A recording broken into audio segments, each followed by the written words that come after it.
And welcome back to Game Escape, here today to review Pinball Arcade for the PlayStation 4, my second PS4 review as it were. Took a look at Totomoe Mahjong earlier in the week, and this is another little unique title for the system.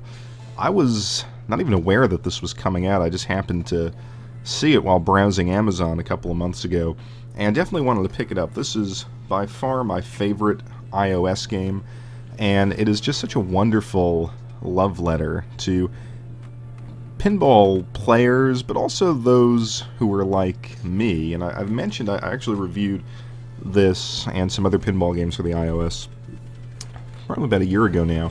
And I talked about how pinball, for me, was kind of like a time killer in the arcades. You know, if you couldn't get on a Street Fighter machine, if you couldn't get on a King of Fighters machine, what did you do? You played, or at least I played, pinball. And so it was never really the main event in any arcade visit, but it nonetheless did have a role to play in my youth. So when I saw this on the iOS, I was really interested, and it turned out to be a really great game. So I kind of had high expectations for the PlayStation 4 release. They said that there were improved graphics, specifically 100 different points of light in each table. And the tables do look pretty good. I wouldn't say significantly better than what you find on the mobile platforms, but definitely, visually engaging, and I think a very accurate representation of these real tables. If you've ever played any of them, and I have actually quite recently played a number of the tables that come in this game, the visual detail is spot on. So what do you get when you purchase the Pinball Arcade for the PlayStation 4?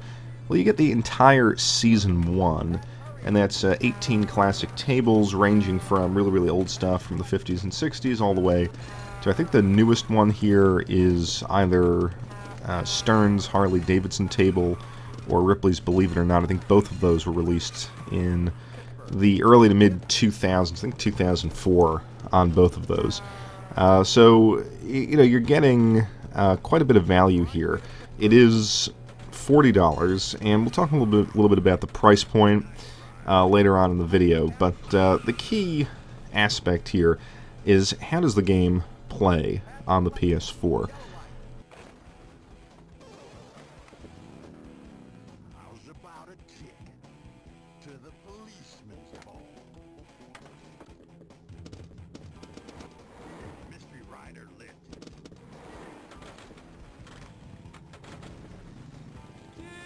And in a way, that's actually kind of a loaded question. The iOS title, I think, works so well because the screen was incredibly responsive, and you were viewing the tables from much the same angle and orientation you would in the real world. I mean, it's a rectangular board, and you're sort of sitting or standing looking down on it with your thumbs or pointer fingers in roughly the same position. So I think the iOS, just by virtue of the hardware design, has an advantage. And I mean, let's face it, the touchscreen on iOS devices is very good and very responsive in this game. The PlayStation 4 controls aren't bad, but they don't match up, in my opinion, to the experience that you have, say, when playing this on an iPad. I was able to achieve good scores in this game. I was able to have fairly decent length playthroughs on almost all of these tables, but I couldn't play as well overall as I can on the iPad. And I thought that was telling. Here the response time of the button inputs is just seemingly a little slower than putting your thumbs on that touchscreen. Another issue I had with the controls in this game was that they forced you to use the L1 and R1 buttons for the flippers, and I thought that was just not very satisfying. If you play the Zen pinball games, a lot of the Marvel or Star Wars tables you might see on the PSN, those games allow you to use the triggers. I think the triggers just feel better for playing video game pinball. Now, when I was using the L1 and R1 buttons, I noticed on one of my PS4 controllers that the R1 button got a little stuck. Now, that's not necessarily a problem with this game. That's a problem, I think, with the quality of the controller. I wasn't playing it any differently. I wasn't pressing it any harder than, say, I do in Killzone or something like that. But, it was nonetheless kind of a distracting issue. That button would get a little stuck on that, right-hand side of the right button. As I was recording footage for this review, they actually had a fairly large patch, and they actually patched in the ability to switch the controls to the trigger buttons, which, like I said, it actually works a lot better. Nonetheless, it doesn't correct what I think is a very, very slight input lag issue that these games have. The other point to note is that when you're playing this on a big, 16:9 aspect ratio television, you're not really seeing the whole play field as well as you do on an iPad. And that's something that I really had to get used to here. I'm not saying that it's unplayable, but the camera angles that you're given, whether it's a real sort of low close-up on the flippers and then kind of following the ball around the play field, it's okay, but you're not really, I think, judging the direction as well, so towards the ramps as you can on an iOS device. I think when you pull the camera out a little bit on the PS4 version, it almost seems like you're too far away from the action. I couldn't really find a sweet spot for the cameras in this game. Again, it by no means makes the game unplayable. If you've never played the portable versions, this is going to be really, really good. But if you're someone that has really honed his or her skills in this game, and you have some pretty high scores on iOS, there will be a little adjustment here. So, is this game worth it? It's priced at $40, and if you look on iOS, on Android, or I believe even on the PSN store for the digital copy, you're going to get all 18 tables for $30. So you're paying, this $10 premium for the physical version, and you're not really getting anything. You're not getting the pro versions of these tables. The pro versions are basically, if you buy a pro version, it basically gives you unlocks a menu where you can kind of, I believe, change some of the mechanical aspects of the table, or you can set it to free play or something like that. So you don't have any value there. You're not getting something as simple as, Vita cross-buy. And yeah, I guess the graphics are slightly improved, but the portable, the iOS versions look really, really good. So there really is no value here.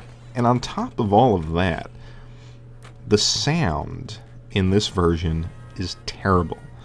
In fact, this has the worst sound that I have heard in a video game, at least since the dawn of the digital, CD music era. I can't think of a game that sounds any worse than this. Why is that? They basically, this is sound ripped right from the original ROM on these tables. It's highly compressed. It's not going to sound good.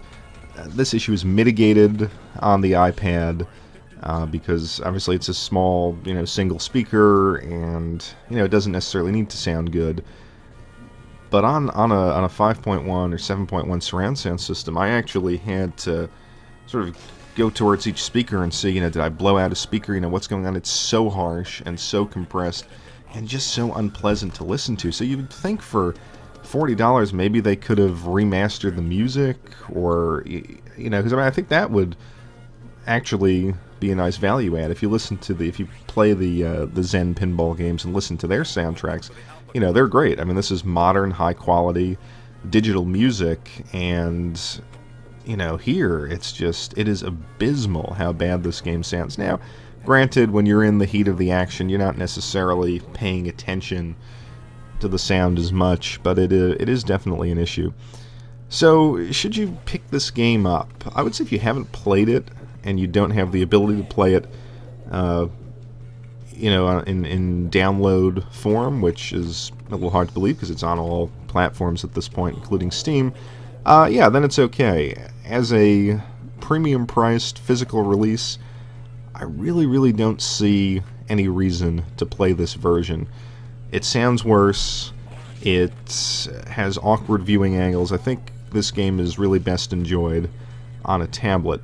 Again, that's not to say it's bad. I mean, the detail on these tables is wonderful. This is, I really kind of have a love-hate relationship with Farside Studios, the developer that puts this together, because they really do have a loving attention to detail on all of these tables. It's just that their pricing model is, I think, a little unfair for what you're getting. I mean, you're paying $5 a table, at least for Season 3. I think most of their tables are priced at $5.